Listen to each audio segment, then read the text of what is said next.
Seven more COVID-19 patients in the city, including 4 local infections linked to previous cases.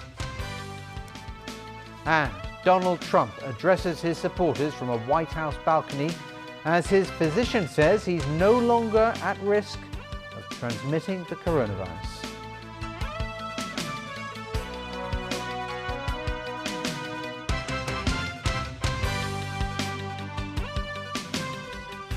Hello and welcome to TVB News. The city today reported 7 more COVID-19 cases, 3 imported and 4 locally acquired infections. All 4 local infections are linked to previously diagnosed patients. 2 more residents of Home of Treasure in Kwaichung, a care home for the disabled, have been confirmed with the coronavirus. This has brought to 15 the tally of the infection cluster there. The other 2 newly diagnosed local patients are also linked to previous cases.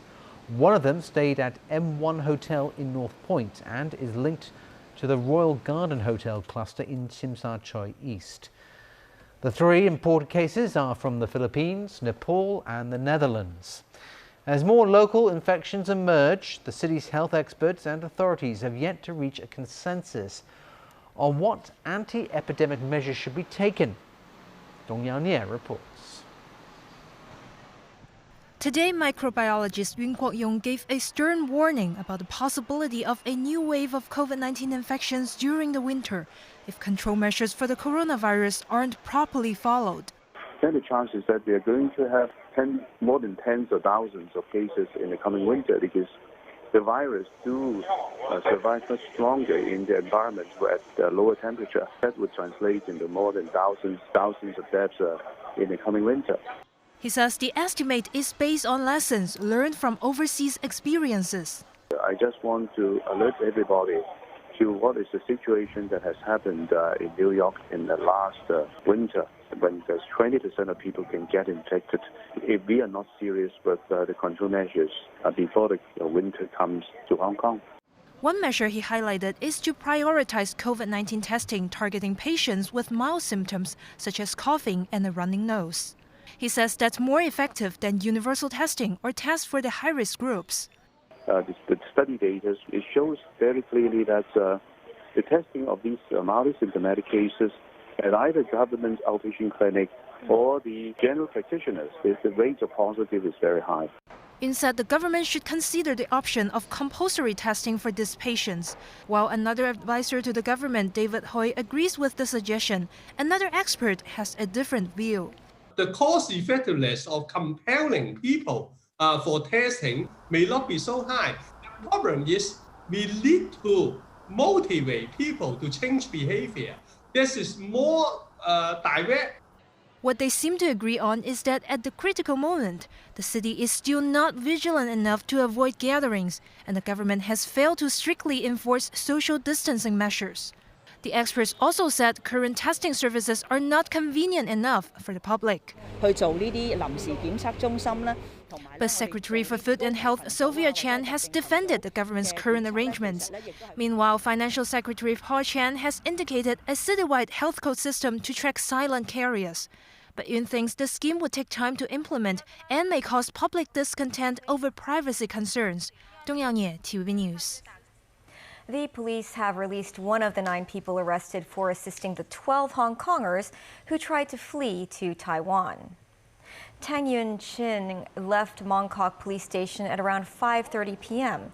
She was accompanied by League of Social Democrats Secretary General Avery Ng, as well as other members of the group. Tang was released on $2,000 bail and was ordered to report to the police station next Thursday. Tang, a former assistant to ex-lawmaker Leung Kwok-hung, did not speak to reporters when she was released. A teachers' union says a primary school instructor presented both sides of the pro-independence debate to his students. He is planning to help the teacher file an appeal against his lifetime ban from the classroom. However, the government maintains it's important to show students how the idea of independence is impossible in the city. Here's Jackie Lin. The former teacher from the Alliance Primary School was accused of deliberately disseminating pro-independence messages in his teaching materials. And according to the Professional Teachers Union, that's an unsubstantiated accusation. The government is trying to omit something and to selectively inform the public that, for example, they stressed that the teacher used 85 minutes to talk about the National Party. But that is not the case. In reality, it never happened. The union added the teaching materials also included a video underscoring the illegality of Hong Kong independence. Education Chief Kevin Yeung said it's more important to note how the teacher didn't guide his students to show the path to independence is impossible and infeasible. That's an idea rehashed in a Chief Secretary's blog post today. And the education chief added, with the national security law now in force, it's possible that relevant complaints involving teacher would be referred to the Security Bureau even before the case is corroborated. Jackie Lin, TVB News. Meanwhile, Secretary for the Civil Service Patrick Nip has clarified some of his prior comments regarding civil servants on his Facebook page. According to Nip, certain media outlets reported that he claimed civil servants who breached their oath of allegiance to the basic law could be deemed to have the intention to undermine the government. Nip said he meant that if a civil servant sees a need to undermine the central and SAR governments, this is a breach of the oath. The same goes for civil servants who don't accept the one country, two systems principle or fail to acknowledge that Hong Kong is a part of China. Overseas, White House doctors say U.S. President Donald Trump is no longer a COVID-19 transmission risk to others. The claim came after he appeared before hundreds of supporters in his first rally since catching the disease. Coronavirus? What coronavirus? Judging by the way US President Donald Trump was behaving at his first public event since catching COVID-19, it was almost as if he had never come down with the disease that has killed hundreds of thousands of Americans. First of all, I'm feeling great. I don't know about you. How's everyone feeling? Good? And I'm honored to welcome, we call this a peaceful protest, to the White House in support of the incredible men and women of law enforcement and all of the people that work so well with us. Trump went on to say that the US is on the verge of getting a vaccine for COVID, which the president once again used to slur China. I want you to know our nation's going to defeat this terrible China virus, as we call it. And we're producing powerful therapies and drugs, and we're healing the sick, and we're going to recover. And the vaccine is coming out very, very quickly in record time. As you know, it's coming out very, very soon. The gathering of hundreds of people on the South Lawn went ahead despite the guidance of public health officials. Hours after the event, Trump's physician produced a statement saying he was no longer a transmission risk to others, after his most recent test showed there was no longer evidence of actively replicating virus in his body. But the memo didn't exactly say he had tested negative, though. Meanwhile, Trump's opponent, Joe Biden, slammed the president's pandemic response at a campaign stop in Pennsylvania. More than 210,000 are dead, as was pointed out. We lose anywhere from 700 to 1,000 people a day dead. The president was told a little while ago, when he was told 100,000 people a day were dying, you know what he said? He says it is what it is. Nearly 11 million jobs lost since the beginning of this crisis and still have not come back. Temporary layoffs have turned into permanent layoffs. Trump, who is trailing Biden in the polls, has been anxious to get back out on the campaign trail after being out of action for more than a week. He plans to travel to the key battleground state of Florida on Monday, followed by rallies in Pennsylvania and Iowa later in the week. And Swedish climate change activist Greta Tunberg tweeted her support for Democrat Joe Biden in November's election. The teenager urged voters concerned about the environment to make their voices heard in the US presidential election.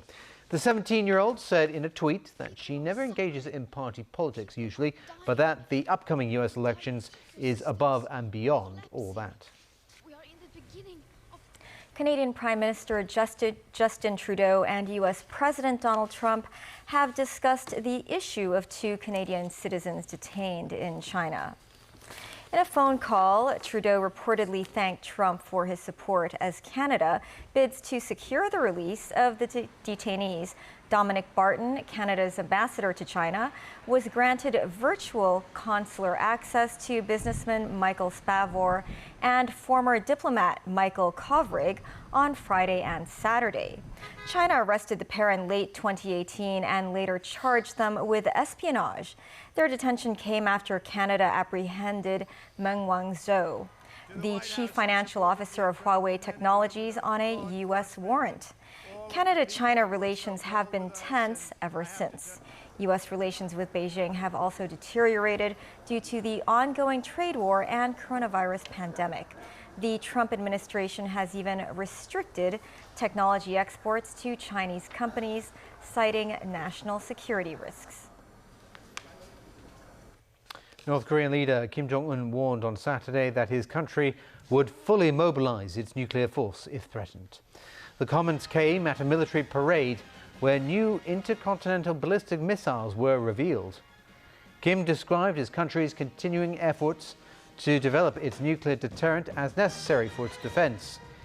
He avoided direct criticism of Washington during the event, which celebrated the 75th anniversary of the country's ruling party. Analysts believe North Korea will avoid serious negotiations with the US ahead of the November presidential election. This is because a change in the White House could force the country to recalibrate its approach towards Washington and South Korea. Kim also expressed hope that bilateral ties with South Korea could be mended once the threat of the pandemic is over.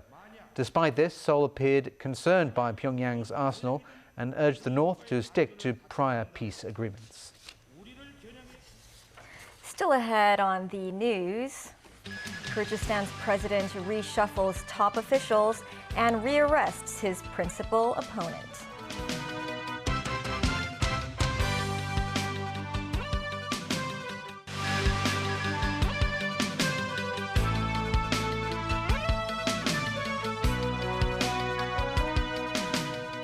And a warm welcome back to TVB News. Kyrgyzstan's security forces rearrested one of the country's former presidents on Saturday. A curfew was also implemented in the country's capital, Bishkek. This in a bid to end a week of political turmoil sparked by a disputed parliamentary election. Daniel Rao has more on this story. Kyrgyzstan's former president Almazbek Atambayev was rearrested by security forces on Saturday on charges of organizing riots. He was freed by anti-government protesters last week. In June, Atambayev was sentenced to 11 years in prison on charges of corruption and abuse of office. He and his supporters claimed the conviction formed part of a political vendetta. Atambayev's detention comes after the current president, Sooronbay Jeenbekov, implemented a curfew in the country's capital, Bishkek, on Friday. The city, under the watch of the military, will remain in a state of emergency until October 21st. Jeenbekov has faced calls to step down from thousands of protesters over the past week. Activists stormed government buildings after pro-government parties swept parliamentary seats in a vote held last Sunday. They claim the ballot was tainted by corruption. Kyrgyzstan's Central Election Commission has since overturned the controversial results. Protest leaders are now attempting to form a new government. Lawmaker Sadir Japarov was named in parliament as Kyrgyzstan's new prime minister on Saturday. This, however, sparked an adverse reaction from certain activist groups. Japarov earlier claimed President Jeenbekov was preparing to resign. Jeenbekov said last Thursday he could step down, but only after the situation stabilizes. The rearrest of Atambayev and mixed reaction to Japarov's appointment as prime minister suggest that the president could stage a bid to remain in power. The turmoil marks the third time in 15 years that protesters have moved to topple government in Kyrgyzstan. Kyrgyzstan is strategically located, straddling both China and Russia. The country is strongly linked to Moscow, both economically and politically. The Kremlin has voiced concern about the ongoing unrest, emphasizing the need to quickly stabilize the situation. Daniel Rao, TVB News.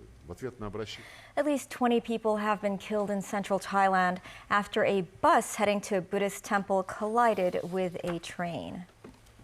A tour bus carrying some 60 factory workers on their way to a Buddhist ceremony at a temple was crossing a railway track when it was hit by a freight train headed to the capital from the east of the country. Police say they are investigating the accident.